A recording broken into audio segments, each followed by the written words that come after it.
1600s nung umpisahan dito sa Pilipinas ang Simbang Gabi o Misa de Gallo. Simula noon, naging tradisyon na ito ng maraming Pilipino. Ang iba pinipilit pang makumpleto ang 9 na araw ng Simbang Gabi sa paniniwalang matutupad ang kanilang wish. Live mula sa Quezon City, may report si JP Soriano. JP? Jessica, bukod ka dun sa madaling araw na Simbang Gabi, ay ginagawa na rin sa ilang simbahan yung tinatawag na anticipated Simbang Gabi. At ayon nga dun, Jessica, sa mga nakausap natin, meron ng espesyal na kahulugan sa kanilang buhay yung makumpleto yung 9 na araw na misa. Nauna na ang ilan nating kababayan sa pagdalo sa pagpapatuloy ng Simbang Gabi dito sa Sacred Heart Church sa Quezon City. Anticipated Simbang Gabi ang tawag dito. Inilaan para sa mga hindi makapagsimba ng madaling araw dahil may conflict sa oras ng pasok sa trabaho. Tulad ng magkakaibigan at magkakatrabahong sina Angel, BJ at Game. Alangan din po yung work time namin. Kaya nag-anticipated na mas na lang po kami. Si Angel taon-taon daw kinukumpleto ang 9 na araw na Simbang Gabi na nag-uumpisa ng December 16 at nagtatapos ng December 24. Paniwala ni Angel, matutupad ang kanyang ipinagdarasal at hinihiling.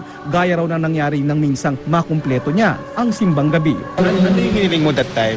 Makagraduate tsaka hindi mawalan ng trabaho si Papa. Hindi natupad naman.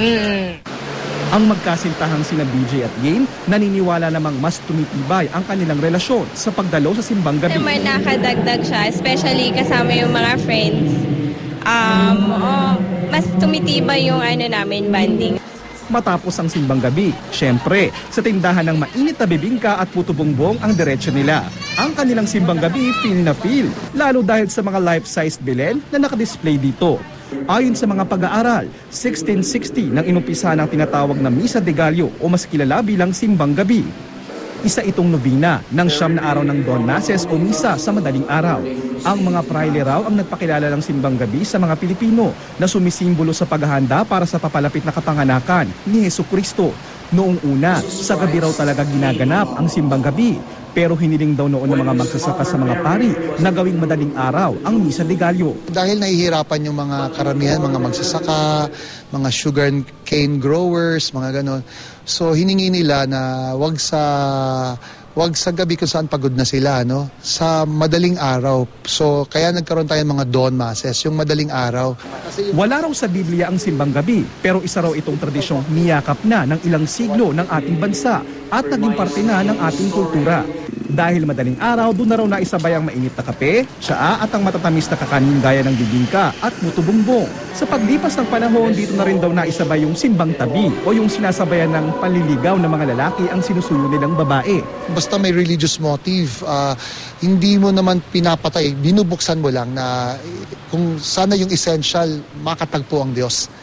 Hindi man daw obligado ang mga Katoliko na dumalo sa Simbang Gabi, mahalaga rin daw ito hindi lang para humili, kundi para magpasalamat sa mga biyayang ibinigay sa atin. Kahit na masama nangyari sa buhay natin, meron pa rin tayong makikitang pwedeng ipagpasalamat sa mga pamilya, relasyon. Ang dami natin pwedeng ipagpasalamat. Ang Pasko'y diwa ng pasasalamat sa Diyos. Jessica, counter blessings yan nga daw yung true essence ng Simbang Gabi ayon sa mga paring nakausap natin. At bukod ka doon sa traditional na Simbang Gabi ay nag-reach out na rin yung ilang parish parochial church na napuntahan natin at sila nagpupunta na sa ilang sektor ng ating lipunan gaya ng ating mga kababayang nasa bilangguan. Sila ay nagpupunta ron para maipadama din yung isa sa mga pinakasikat at minamahal na tradisyon tuwing Pasko. Jessica? Nalalayo ba dyan ang Simbang Gabi online, di ba? Yes, Jessica, meron na ring online. Meron na. Okay, maraming salamat, JP Soriano.